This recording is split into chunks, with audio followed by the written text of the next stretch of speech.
জঙ্গলের অভিশপ্ত প্রেম। আফ্রিকার গভীর জঙ্গলে প্রবেশ করা মানেই অন্ধকারের রাজ্যে পা রাখা। সূর্যের আলো এখানে গাছের ঘন পাতার ফাঁক গলে কষ্ট করে আসে। চারপাশে শুধু অচেনা পাখির ডাক, অদ্ভুত সব শব্দ, আর হঠাৎ ছোপের ভেতর থেকে হিংস্র চোখের দৃষ্টি। রাহুল, একজন তরুণ গবেষক, কয়েক হাজার মাইল দূর থেকে এসেছিল ওই জঙ্গল দেখতে। তার উদ্দেশ্য ছিল আফ্রিকার উপজাতিদের ইতিহাস নিয়ে গবেষণা করা, কিন্তু গ্রামের প্রবীণরা তাকে আগেই সাবধান করেছিল। এই জঙ্গলে রাতে যেও না, পূর্ণিমার চাঁদ উঠলেই সেখানে এক আত্মা ঘুরে বেড়ায়। ওর নাম নিয়ারা। ও সুন্দরী কিন্তু ভয়ঙ্কর। রাহুল এসব শুনে হেসে উড়িয়ে দিয়েছিল। তার মনে হয়েছিল এগুলো শুধু কুসংস্কার। কিন্তু সেই রাতে যখন আকাশে পূর্ণিমার আলো ছড়িয়ে পড়ল আর চারদিক নিস্তব্ধ হয়ে এলো, তখন হঠাৎ জঙ্গলের গভীর থেকে ভেসে এলো এক অচেনা সুর, মিষ্টি অথচ বেদনাময় গান। রাহুলের বুকের ভেতর কাঁপন ধরে গেল। সে ভাবল, এই নির্জন জঙ্গলে গান গাইছে কে? গানের সুর অনুসরণ করে সে ধীরে ধীরে এগিয়ে লাগল। গাছের পাতার ফাঁক দিয়ে হালকা রূপালি আলো এসে পড়ছিল, আর সেই আলোর নিচে দাঁড়িয়েছিল এক অপূর্ব সুন্দরী মেয়ে। তার চোখে যেন গভীর অরণ্যের রহস্য, চুলগুলো বাতাসে ভেসে উঠছে আর ঠোঁটে সেই অদ্ভুত গান। রাহুল থমকে দাঁড়ালো। তার মনে হলো সে স্বপ্ন দেখছে। রাহুলের বুক তখনও ধুকপুক করছে। জঙ্গলের মাঝখানে একা একটি মেয়ে, তাও এমন সৌন্দর্য যা মানুষের হতে পারে না। সে ধীরে ধীরে এগোতে লাগল। মাটিতে তার পায়ের শব্দ হচ্ছিল, আর সেই শব্দে মেয়েটি গান থামিয়ে হঠাৎ পিছনে তাকালো। চোখ দুটি যেন অন্ধকার ভেদ করে রাহুলের বুকের ভেতর ঢুকে গেল। মুহূর্তেই বাতাস ঠান্ডা হয়ে এলো। চারদিকে যেন শ্বাসরুদ্ধ নীরবতা।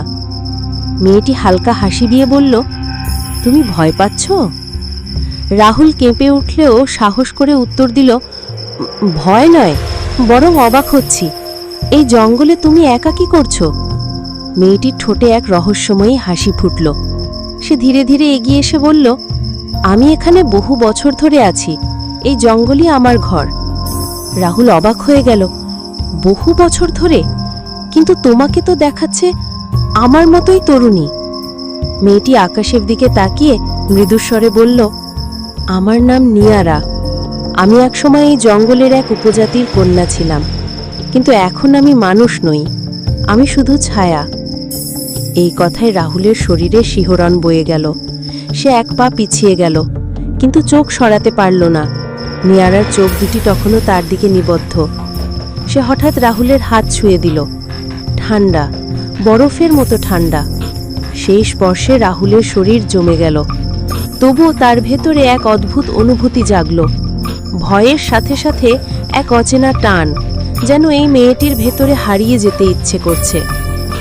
নিয়ারা হেসে বলল, তুমি আলাদা। তোমার চোখে আমি ভয় দেখি না, বরং কৌতূহল দেখি।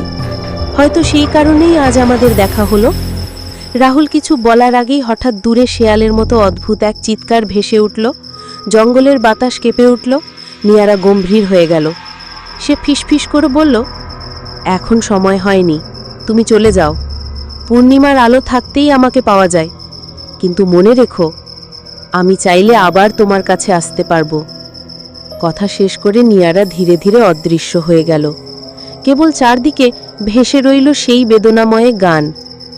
রাহুল দাঁড়িয়ে রইল স্তব্ধ হয়ে। তার মনে হচ্ছিল ভয় পাবে নাকি প্রেমে পড়বে বুঝে উঠতে পারছে না। দিন যতই এগোতে লাগল, রাহুল আর নিয়ারার দেখা ততই গভীর হল। কিন্তু সেই সাথে জঙ্গলের পরিবেশও যেন পাল্টে যাচ্ছিল। রাত নামলেই চারদিকে অদ্ভুত শব্দ শুরু হতো। ঝোপের ভেতর থেকে কারো ফিসফিসানি ভেসে আসত। হঠাৎ শুকনো পাতার ওপর কারো পায়ের শব্দ শোনা যেত, কিন্তু তাকালে দেখা যেত শূন্যতা। এক রাতে রাহুল নিয়ারার সাথে বসেছিল এক বিশাল মোহগনি গাছের নিচে। চাঁদের আলো তাদের চারপাশকে রূপালি করে তুলেছিল। নিয়ারা গান গাইছিল, আর রাহুল মুগ্ধ হয়ে তাকিয়েছিল তার দিকে। ঠিক তখনই হঠাৎ চারদিকে শিয়ালের মতো অদ্ভুত এক চিৎকার শোনা গেল। গাছগুলো একসাথে কেঁপে উঠল, বাতাস কাঁপল, আর অন্ধকার থেকে যেন শত শত চোখ একসাথে জ্বলে উঠল। রাহুল ভয়ে নিয়ারার হাত চেপে ধরল। নিয়ারা গম্ভীর হয়ে গেল। তার কণ্ঠ বদলে গিয়ে ভারী হয়ে উঠল। এরা আমাকে কখনো শান্তিতে থাকতে দেবে না। আমার অভিশপ্ত প্রেমের আগুনে এই জঙ্গল কেঁপে ওঠে। হঠাৎ আকাশে বজ্রপাত হলো, গাছের ডাল ভেঙে পড়ল, আর মাটির ভেতর থেকে উঠতে লাগলো কবরের মতো গন্ধ। রাহুলের শরীর কাঁপছিল, কিন্তু নিয়ারা তার হাত শক্ত করে ধরে বলল, তুমি ভয় পেও না, আমি তোমার ক্ষতি হতে দেব না। এরপর নিয়ারা চোখ বন্ধ করলো আর অদ্ভুত এক মন্ত্র উচ্চারণ করতে লাগলো। চারদিকের ভয়ের ছায়াগুলো ধীরে ধীরে মিলিয়ে গেল, তবে বাতাসে রয়ে গেল এক শীতল স্রোত, যেন মৃত্যুর ছোঁয়া এখনো ঘুরে বেড়াচ্ছে। রাহুল স্তব্ধ হয়ে তাকিয়ে রইল। সে বুঝল নিয়ারা শুধু একটি আত্মা নয়, বরং এক ভীষণ শক্তির অধিকারী। কিন্তু তার প্রেমই সেই শক্তিকে জাগিয়ে তুলছে। নিয়ারার চোখে জল গড়িয়ে পড়ল। সে ফিসফিস করে বলল, আমি চাই না তুমি আমার জন্য ধ্বংস হও। আমি চাই না তুমি আমার অভিশাপের অংশ হও। তবুও আমি তোমাকে ছাড়া থাকতে পারি না। রাহুল তার হাত ধরে ধীরে বলল, আমি ভয় পাই না, আমি শুধু তোমাকে চাই।